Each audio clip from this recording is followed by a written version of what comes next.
Assalamualaikum warahmatullahi wabarakatuh. Alhamdulillah nahmadu wa nashkuruhu wa nastazidu minhu ala tawalin na'mah. Sallallahu ala sayyidina wa maulana Muhammadin ibni Abdillah. Sallallahu alaihi wa ala alihi wa ala ashabihi amma ba'd. Dong apa? Halaman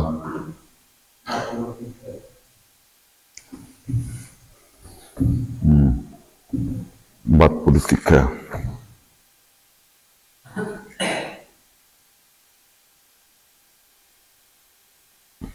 La sohirata.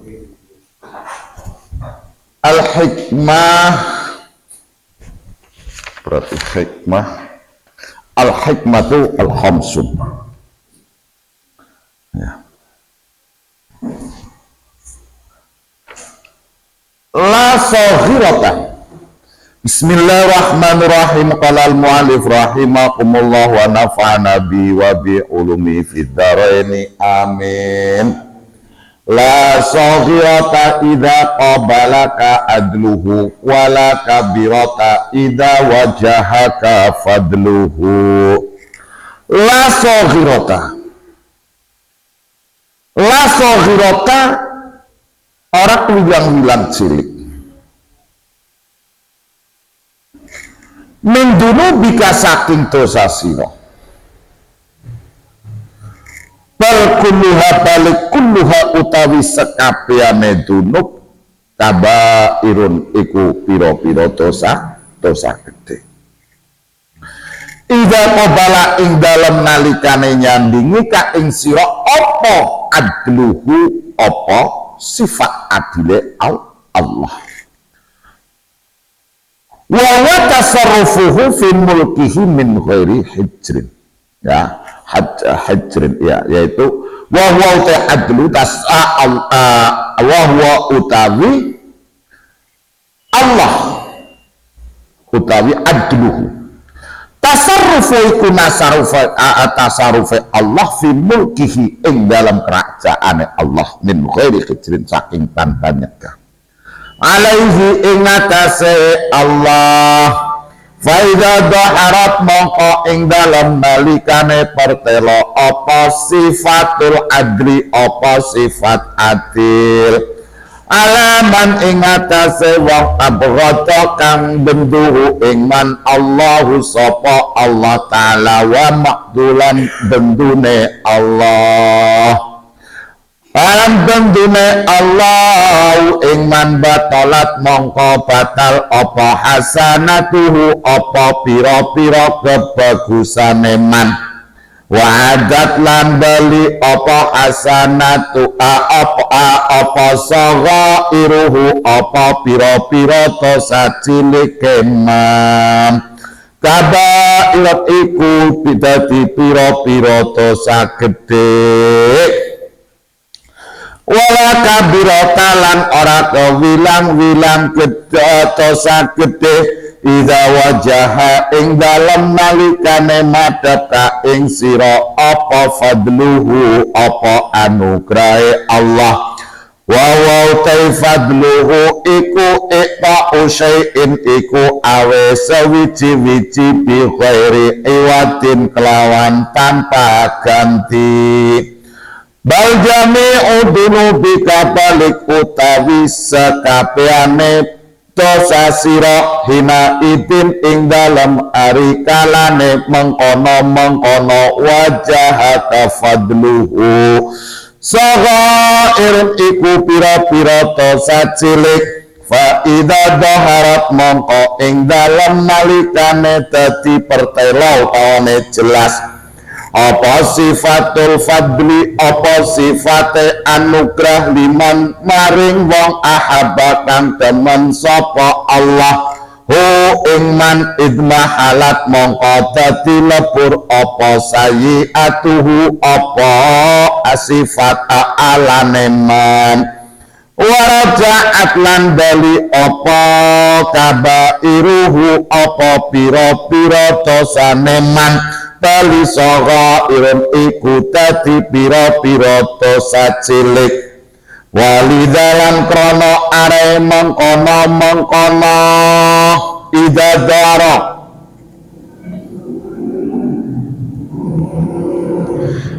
qala dawu sapa asyadili qasada qadasahullahu sirah waj'al sayi'atina waj'al mukim dadakan sapa panjenengan sayi'atina ing ala-alane kita sayi'atiman ing alane wong ahbab takang temen sapa panjenengan wala taj'alan mugi aja dadakan sapa panjenengan Allah hasanatina ing pira-pira kebagusan kita hasanatiman ing kebagusane wong abkhata kang tentu sapa panjenengan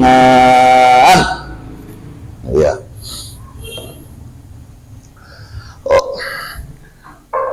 la sahirata idza qabalaka adluhu wala kabirata idza wajahaka fadluhu. Ini harus diperhatikan benar-benar ya, karena memang untuk kajian-kajian seperti ini kadang itu untuk bisa memahami itu butuh berkali-kali untuk kita ulangi berkali-kali ya pancen jerimet pemahamannya ya, tapi harus paham gampang ya. Wa sahirata idza qabalaka adluhu, tidak ada dosa kecil ketika dihadapkan dengan sifat adilnya Allah. Wala kabirata idza wajahaka fadluhu, dan tidak ada dosa besar ketika dihadapkan dengan anugerah Allah. Tidak ada dosa kecil ketika dihadapkan dengan keadilan Allah, dan tidak ada dosa besar ketika dihadapkan dengan anugerah Allah. Dosa itu adalah segala sesuatu yang di situ menimbulkan ancaman siksa dari Allah di akhir ya. Segala sesuatu ya yang di situ menimbulkan ancaman ya, atau segala sesuatu yang di situ diancam oleh Allah dengan siksa akhirat, atau menimbulkan hukuman ketika di dunia, maka itu adalah dinamakan dosa besar. Bisa dipahami ya. Jadi dosa besar itu adalah perbuatan atau dosa-dosa yang di situ diancam oleh Allah Subhanahu wa taala akan siksa di akhirat, atau menimbulkan hukuman di dunia berhubungan dengan hukuman yang ada di dunia, seperti hukuman had, hukuman jilid ya, rajam, had mungkin nisbat sarikoh, pencuri ya, itu yang sesuai dengan aturan itu harus dipotong tangan ya, tapi orang tidak boleh sembarangan nah itu dosa besar. Nah makanya di sini dosa besar itu banyak sekali ya, seperti syirik ya, durhaka kepada orang tua ya, atau kita membunuh orang lain tanpa adanya hak, menuduh orang lain melakukan zina, makanan riba ya, atau lari dari medan pertempuran ya, mungkin kita biasa ayo begitu gawat is melayune paling buantet, majune paling disit, melayune paling disit. Nah ini termasuk dosa besar. Aklul mal yatim termasuk memakan harta orang yatim. Atau di situ kitmanu syahada ya, pokoknya saksi-saksi palsu, sumpah-sumpah palsu ya, yang dimana itu sekarang itu justru dijadikan sebagai profesi buzzer itu kan ya, itu saksi palsu, sumpah palsu, minum-minuman keras ya, meninggalkan sholat, memutuskan tali silaturahim, dan banyak lagi, dan bahkan termasuk kebiasaan kita melakukan dosa-dosa kecil. Jadi kita menganggap remeh ya dengan kita membiasakan diri melakukan dosa-dosa kecil. Dengan cara seperti itu justru meskipun dosa kecil itu nanti akan bisa menjadi dosa besar. Karena apa? Ngeremehaken ya, meremehkan, menghinakan, merendahkan apa yang diperintahkan oleh Allah. Nah, ini dosa besar. Dosa kecil.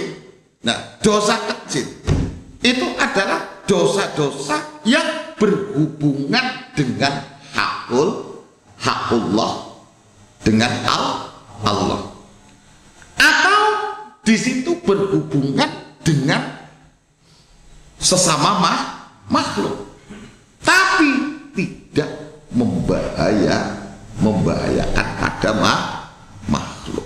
Nah, ini harus kita pahami dulu ya. Jadi ada dosa kecil, ada dosa besar. Nah, perbedaan antara dosa kecil dan besar itu adalah ketika kita dihadapkan dengan hubungan dengan syariat. Maka dosa itu ada dosa kecil dan dosa besar. Loh, kenapa dibedakan? Di situ ada dosa kecil dan dosa besar. Karena selama itu adalah yang berhubungan dengan syariat, yang mana syariat itu adalah sasarannya itu adalah untuk kebaikan, untuk kemaslahatan umat. Mana sampean pahami, sampean cermati, semua dosa-dosa besar. Kenapa Allah itu di situ memberikan ancaman?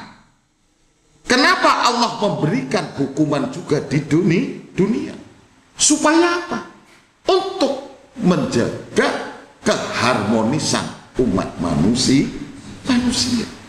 Coba perhatikan semua yang masuk kategori dosa besar itu pasti di situ tidak bisa lepas dari unsur merugikan terhadap manusia. Nah itu sampai mencuri merugikan orang lain, membunuh merugikan orang lain ya, orang lain dan lain-lain semua ya. Adapun dosa kecil yang berhubungan dengan makhluk itu tidak membahayakan. Nah, itu makanya tinjauan dosa itu antara dosa kecil dan besar itu ketika ditinjau dari tinjauan ilmu syariat, yang mana sasaran pokok daripada ilmu syariat di situ adalah untuk kebaikan kita, yaitu umat. Mana saya sampean jangan berpikir terus sampean ngambek karo Gusti Allah. Ya wis semboyang bola-bali aja beta ora semboyang sisa. Allah ndak akan butuh itu semua. Ya, sampean gelem ngaji ya ngono, sampean pinter ya ngono, goblok ya ngono. Ndak ada urusan sama tuh.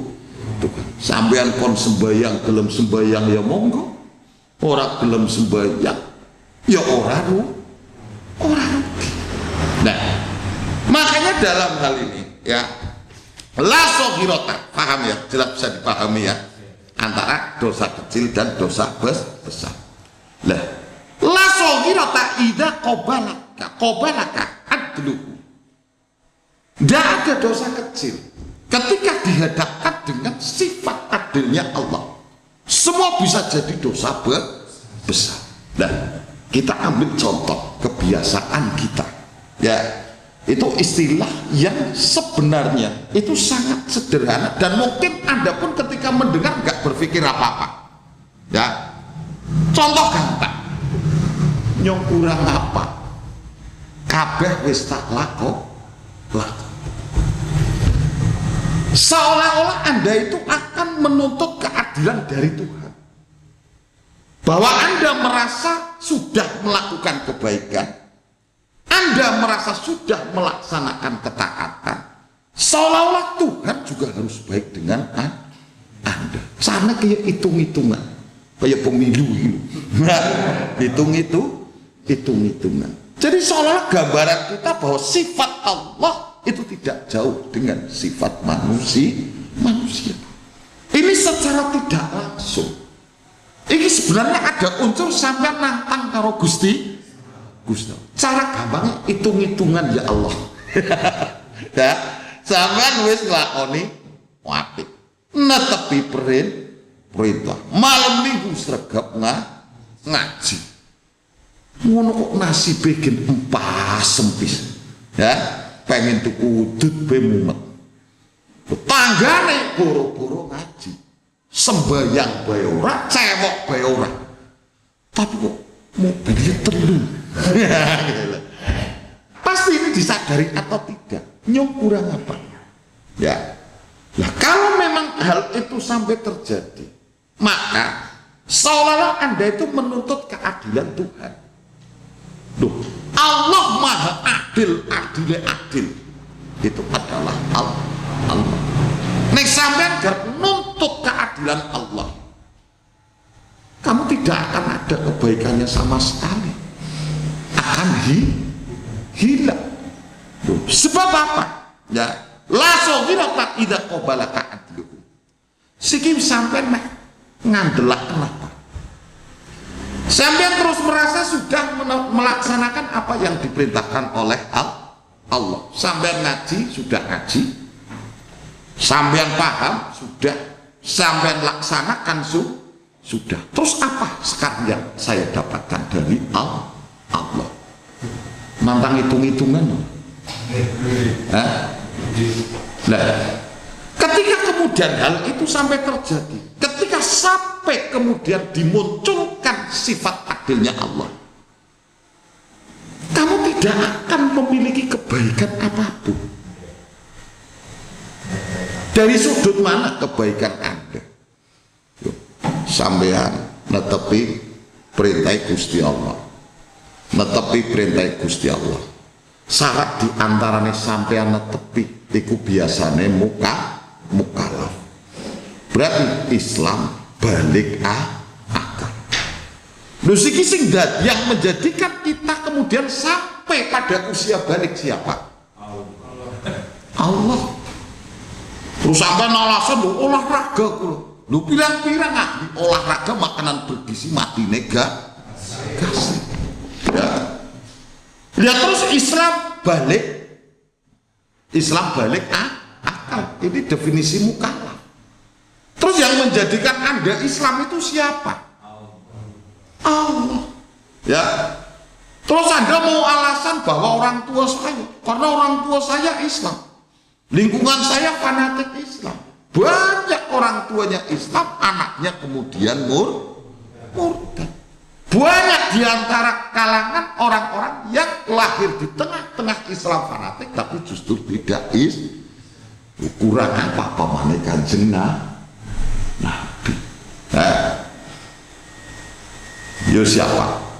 Allah. Sampai Islam ya krono Allah, sampean bisa sampai balik ya krono Allah.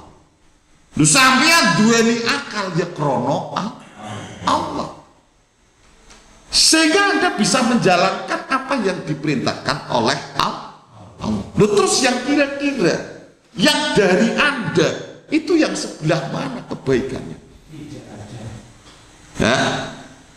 Ketika dihadapkan dengan sifat adilnya, kita tidak memiliki apa. Sampai bisa melaksanakan 5 waktu. Kan karena diberi kesempatan oleh Allah atas anugerah Allah. Sampean mau melaksanakan itu semua itu adalah anugerah Allah. Jadi ketika sudah dihadapkan dengan sifat adilnya Allah, itu sampean sudah tidak ada apa-apanya.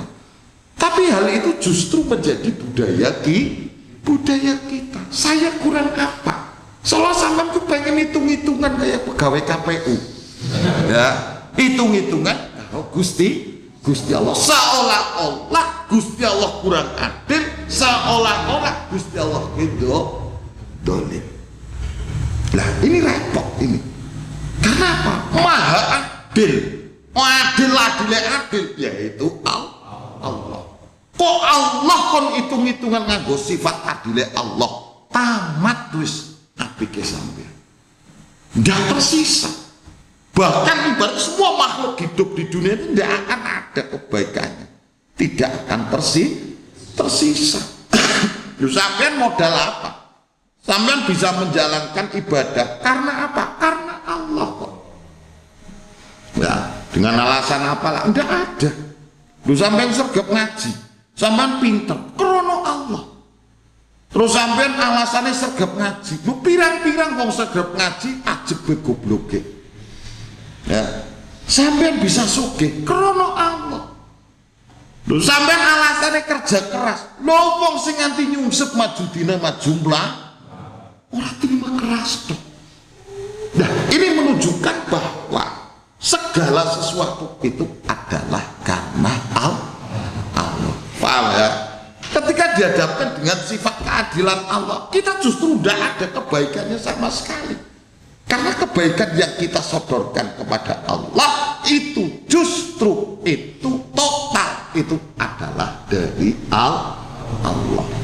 Yo, sampean bisa urip sampai balik. Lu sing uripaken sampean sapa? Allah. Lah iya. Sing dadekaken sampean kok duweni akal ora kentir. Allah. Ya. Lah dan yang lain-lain.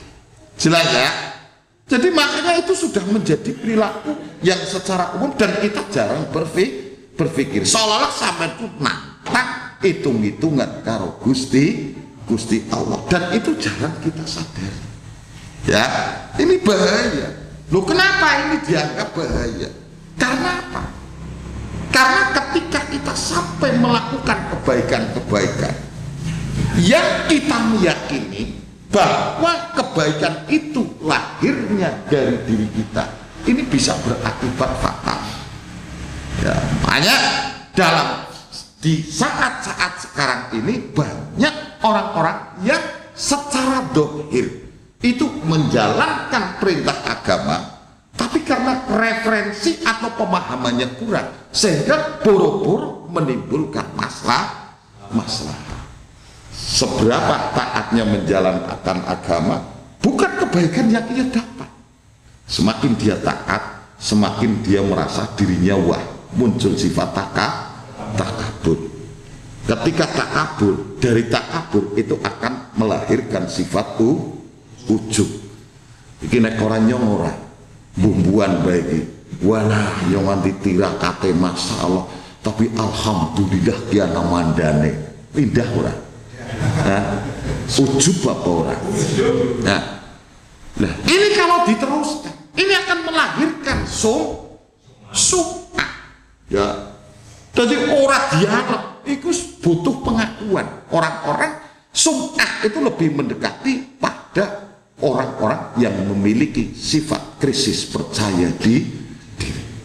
Jadi selalu butuh pengakuan. Ya, bukan kok substansinya, tapi dia menciptakan perilaku-perilaku untuk mendatangkan pengakuan. Sampai asline ya ora kiai, tapi karena amalia sergap dan itu beranjak dari pola pikir yang kurang pas, sehingga kemudian melahirkan sifat takabur. Dari takabur itu kemudian melahirkan sifat ujub. Dari ujub di situ akan melahirkan sum'ah. Sehingga zaman sekarang sampai ndak usah kaget Ketika ada orang pengen tampil kelihatan kaya, yang tidak kiai pengen tampil kiai, yang boro-boro wali tampil kaya wali. Itu bukan sebuah kelebihan. Nah, itu justru itu adalah cermin dan perilaku orang-orang yang krisis percaya diri. Majid pengen dianggap sugih, dengan tampilannya necis, tumbakannya bagus. Berarti Majid sugih temenan orang? Mesti orang sugih. Karena ketika dia itu benar-benar orang kaya, lah ngapain saya diakui? Enggak diakui juga udah kaya. Seberapa sama, dan ini berlaku di dalam permasalahan agama. Sampean ke alim yura, tapi guayane butuh diakui sebagai orang Sampean bukan tidak layak untuk kiai, tapi tampilannya dibuat seperti kiai temenan. Lu alim temenan, apa yang harus ditambahkan? Enggak ditambahkan juga sudah nampak. Nah, sampean jadi wong sing apik-apik temenan, ora usah digawe apik-apik. Orang itu sudah melihat Anda itu lagi sekarang enggak. Secara dohir di situ dia adalah orang yang taat, tapi dari perilaku justru bertentangan dengan norma-norma agama. Orang dihormati be kelara. Orang dicucuk tangane diurung. Ya, orang tundang kiai tersinggung, orang picek orang. Dan lain-lain. Lah, kenapa kok bisa seperti itu? Nah, makanya di sini ditegaskan sekali lagi bahwa di sini itu kenapa kok sampai melahirkan seperti itu? Karena beranjak secara dohir itu adalah sebuah perbuatan yang sama, tapi beranjak dari tempat yang berbeda. Lain, makanya di sini dibedakan, ya. La sohirota idza qabalaka adluhu. Tidak ada dosa kecil ketika sudah dihadapkan dengan sifat adilnya Allah. Makanya demikian juga sebaliknya. Tidak ada dosa besar ketika sudah dihadapkan dengan fadlnya Allah, anugerah Allah, sifat kasih sayangnya Allah. Ya. Makanya di sini dijelaskan bahwa dakhalal jannah fadlu minal.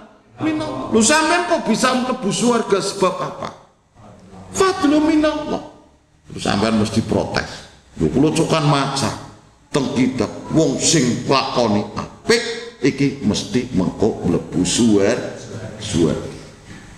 Seolah-olah bahwa yang menjadikan Anda atau kita semua bisa masuk surga itu adalah kebaikan-kebaikan yang kita lakukan. Sehingga kadang itu justru menimbulkan potensi untuk sombong. Ya wis kaya wis ngabling surga mandan apik sithik ndeleng wong liya wis semua serba di bawah. Sampeyan ngaji seminggu sepisah ndeleng wong ora gelem ngaji kumangsan wis paling top deh dan lain-lain.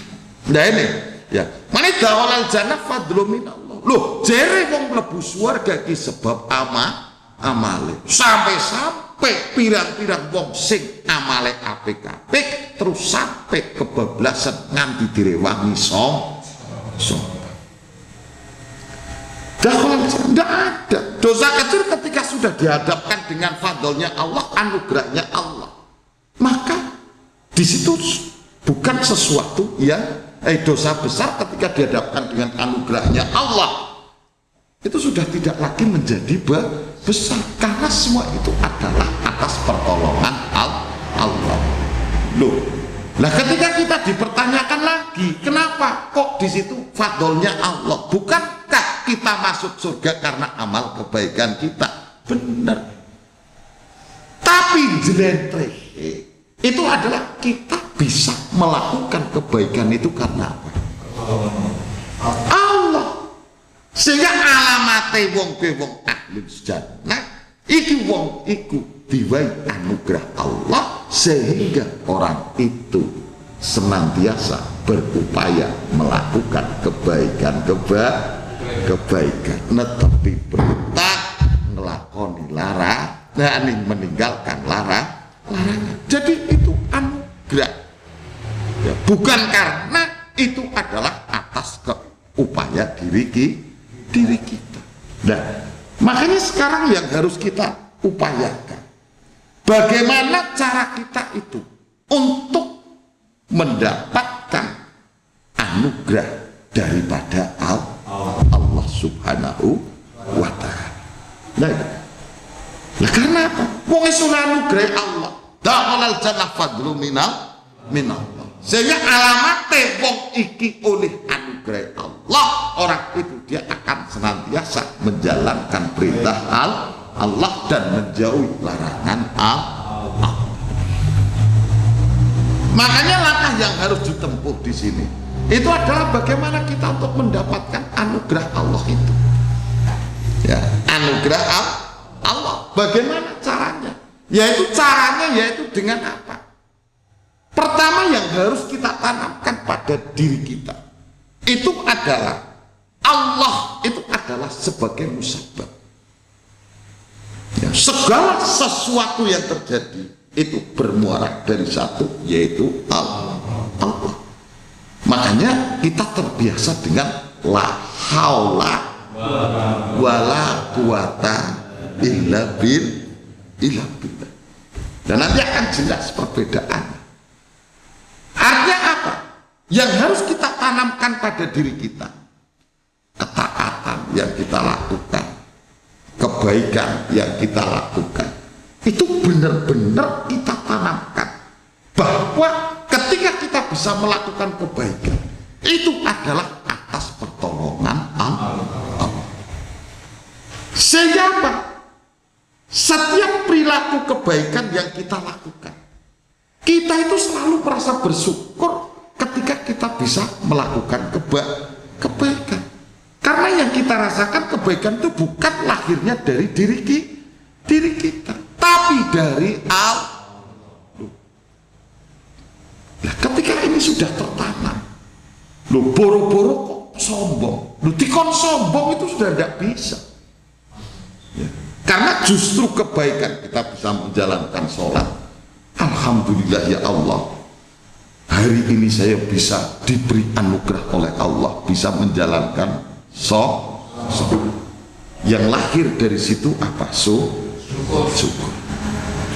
Nah, dari syukur, ketika kamu syukur, maka niscaya akan saya tambah. Jadi sampean bayangna syukur ku rasa duit tok. Ya, panene apik, duite ini selama ini kita sangat sempit memahami konteks syukur. Sampean panene tok, wah alhamdulillah, sampean boleh berasa akeh. Wah, oleh bantuan akeh apa bantuan? BLT setengah kintal. Alhamdulillah. Seolah bahwa nikmat itu hanya terbatas pada hal-hal seperti itu. Karena apa?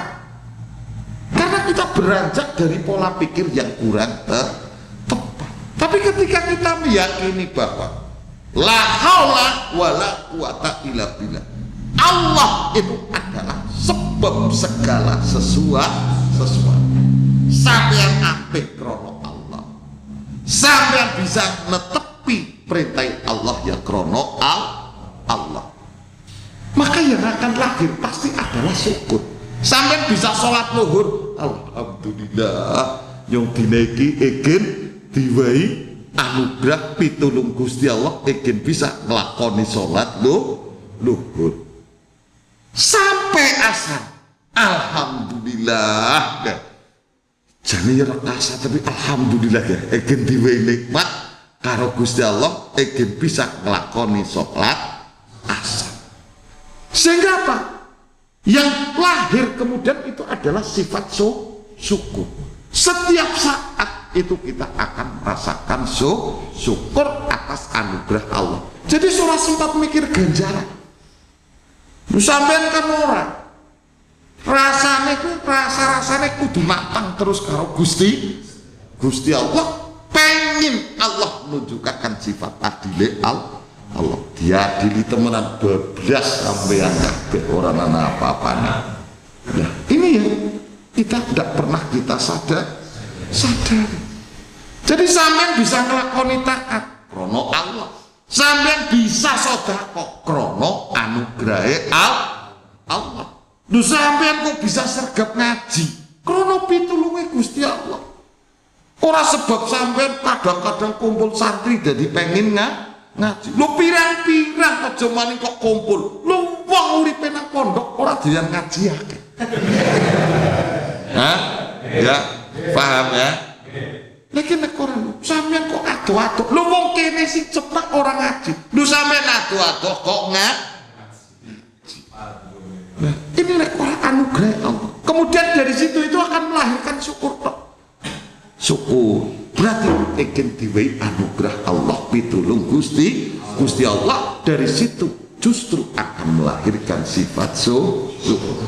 Jadi nggak sempat mikir yang lain-lain. Apalagi kok sampai ngarep-arep ganjaran, nggak ngarep ngitung-ngitung ganjaran.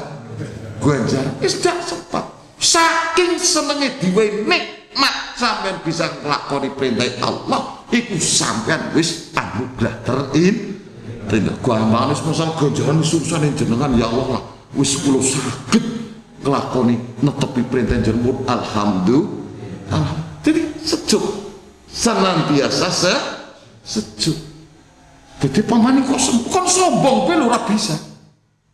Celah untuk sombong memang ndak ada.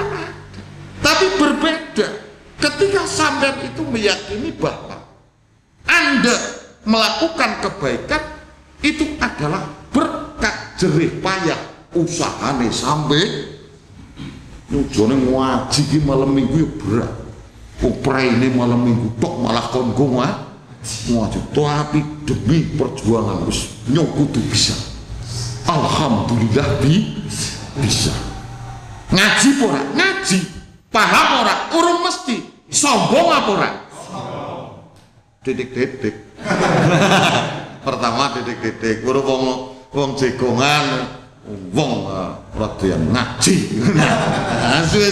Suwe-suwe kok komunitas tersendiri. Sehingga kebaikannya itu justru di situ dibalik kebaikannya itu adalah berpotensi untuk melahirkan perilaku-perilaku yang justru bertentangan dengan norma-norma agama. Dohire netepi perintah, dohire netepi ajaran Islam, tapi kok di situ justru melahirkan perilaku-perilaku yang bertentangan dengan perintah perintah takabur. Adakah perintah takabur? Tidak ada. Adakah perintah untuk ujub? Tidak ada. Adakah perintah untuk sum'ah? Enggak ada.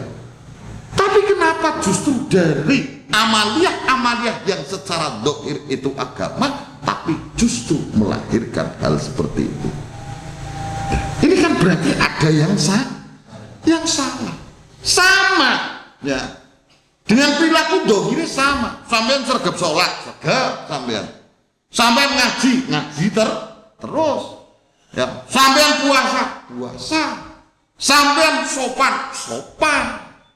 Ada dohirnya bagus. Tapi ketika beranjak dari tempat yang kurang pas, maka jangan kaget ketika secara dohir ini perilaku agama, tapi justru yang lahir adalah perilaku-perilaku yang bertentangan dengan nilai-nilai agama. Paham?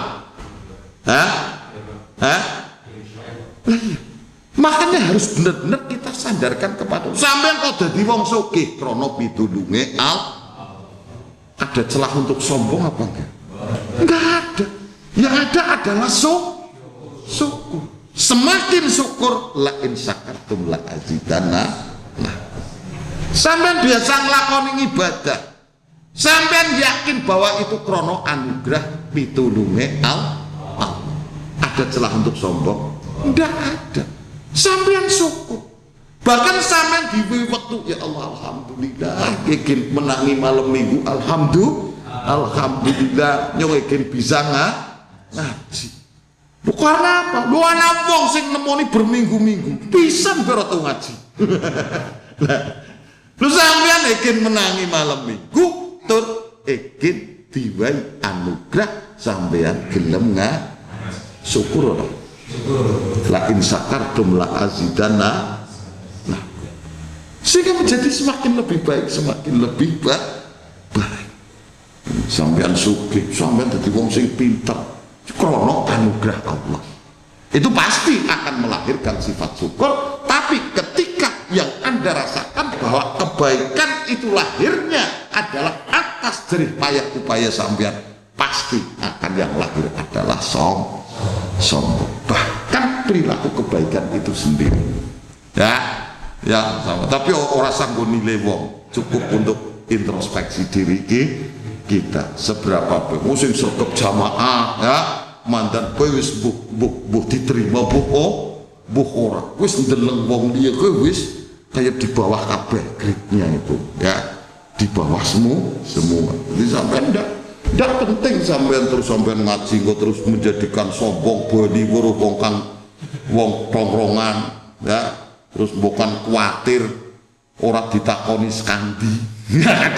Ora ngomong sombong tapi ngujan jekong digawe kesel peken tako orang ngaku tapi peken takon terus skandi ngaji buat kalah orangnya jebule wong ngaji jebule pengen supaya dingerteni nek dheweke wong sregep ngaji dohire apa dan itu secara psikologis juga tidak baik.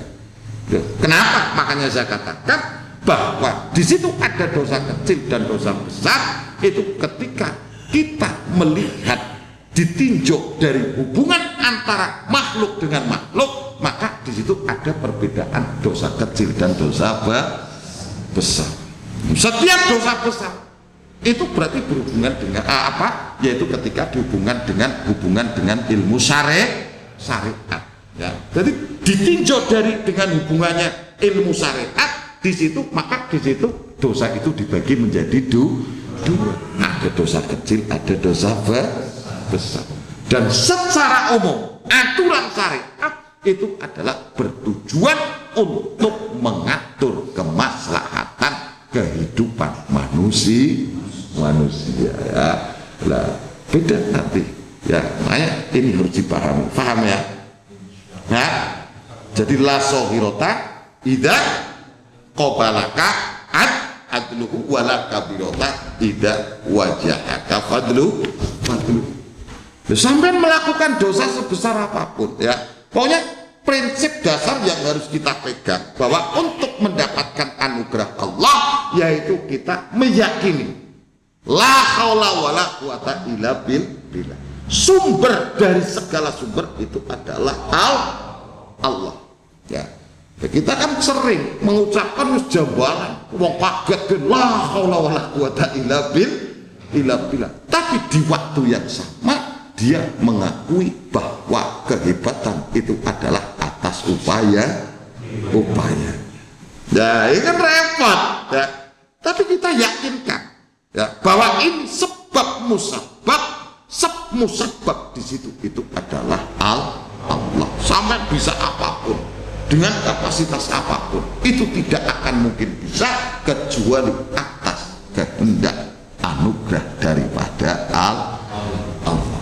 Ya, kita meyakini itu dari Allah, kita menjalankan perintahnya, menjauhi larangan. Ketika kita melakukan kesalahan, segera kita bertobat. Kita meninggalkan, menyesali dan berjanji untuk tidak akan kembali mengulangi. Ini adalah menjadi alamat orang yang di situ akan mendapat fadlnya Allah. Allahumma amin.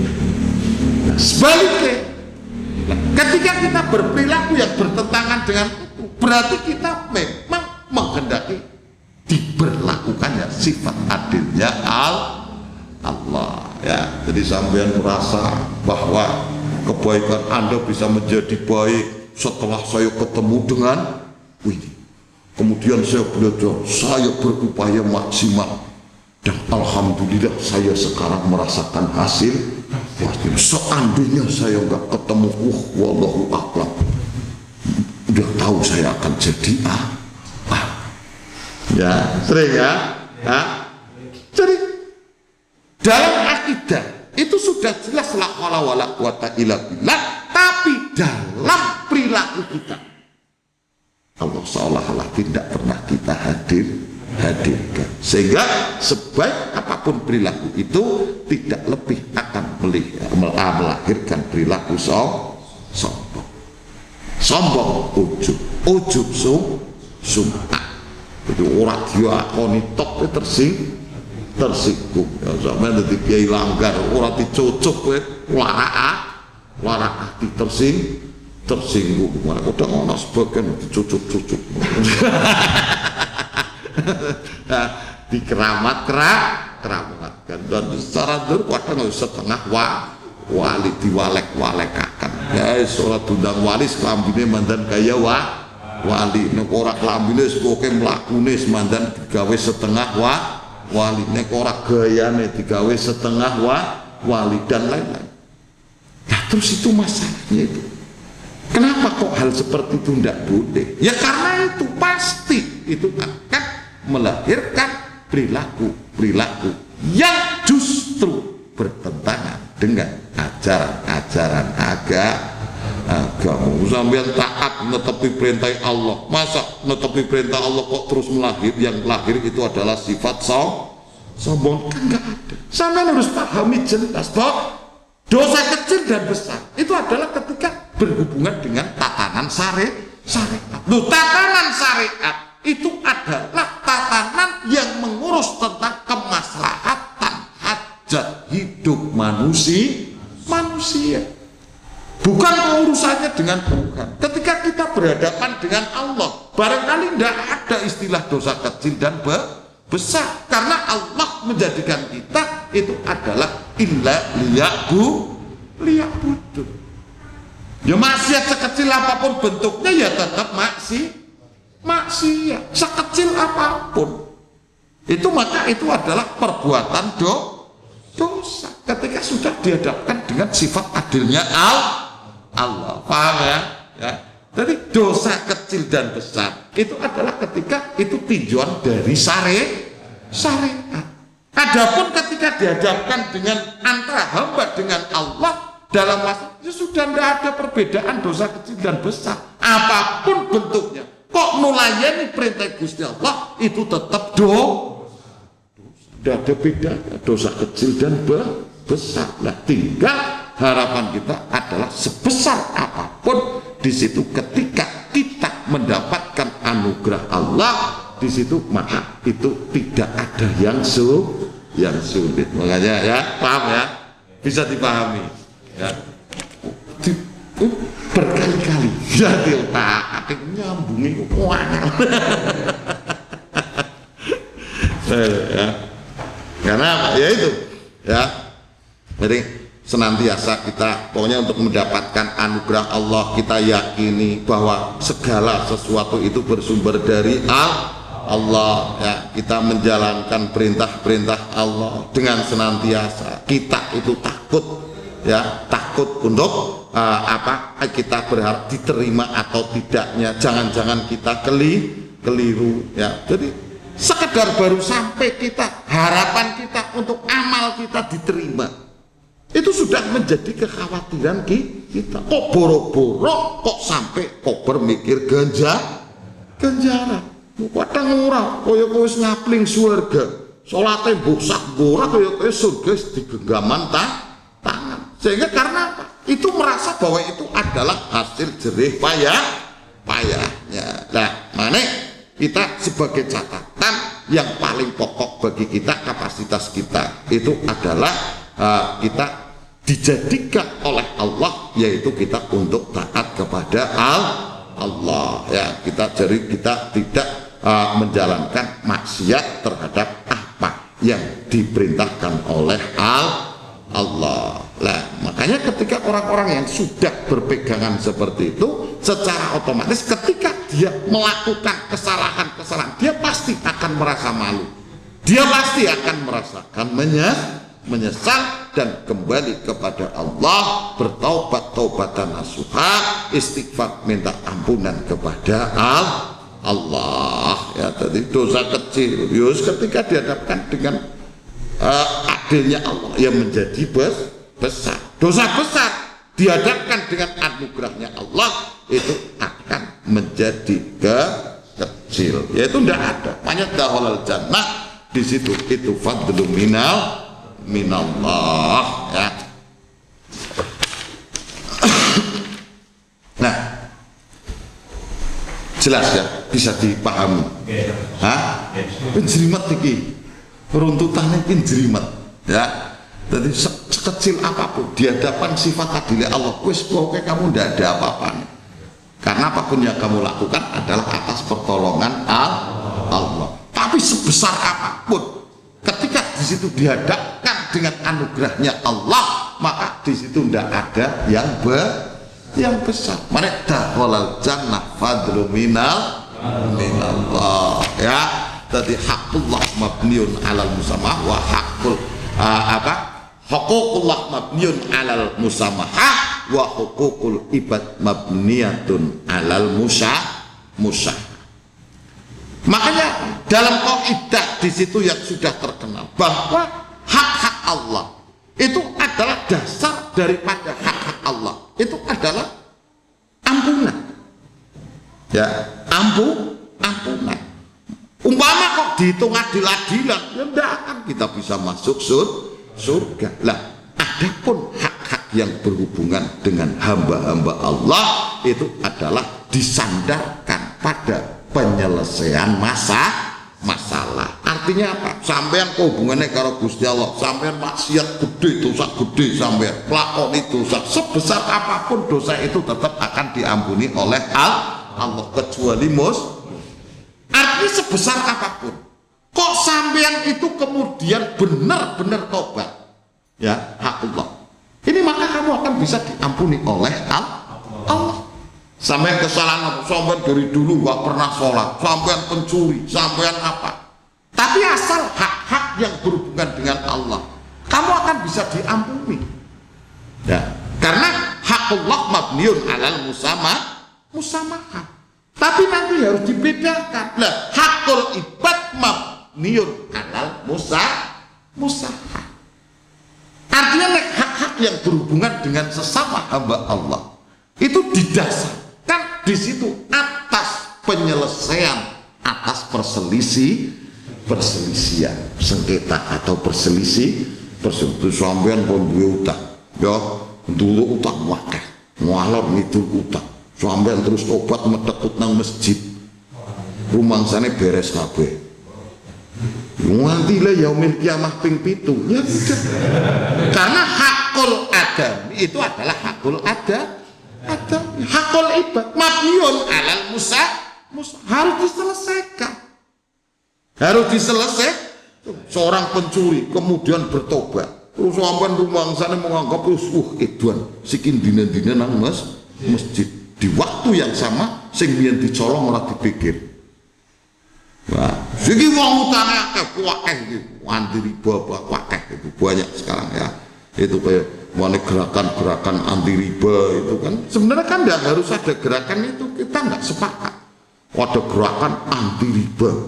Duh, riba permasalahannya di mana? Yo kalau memang anti riba tinggal utangnya dikembalikan, tidak usah utang, selesai orang. Hah? Nah, tapi sing jadi permasalahan begitu masuk di gerakan anti riba, saya mau mengembalikan tapi pokoknya, padahal dulu pas waktu butuh enggak. Artinya di satu sisi dia menghindari riba, tapi di waktu yang sama dia melakukan kedoliman. Karena apa? Dia dolim terhadap kesepakatan yang sudah pernah ia sepakati. Artinya kan simpel, Kalau memang bahwa itu riba, silakan serutang, sudah ndak usah nyerutang, kan beres. Hah? Ya. Lah ini karena apa? Ini hakul adami. Lu sampean kok glindengi wong, sampean hobi ini kurang gibah, ini rasanya gatal. Sehingga Anda jadi punya memiliki profesi sampingan yaitu tukang gibah. Setelah itu kok tobat. Sampai terus wiridan terus selesai. Enggak. Sampai harus ngaku terus terang. Wah, ngaburane Kang. Biyen cangkeme nyong mandan bodol, sering buat nglindengi Rika. Ya, nyong jaluk ngapura ya Kang. Wani ora? Hah? Ya kudu wani. Karena itu adalah mabniun alal musa. Sing berhubungan dengan hakul adami itu butuh penyelesaian. Di situ pasti sengketa atau butuh penyelesaian.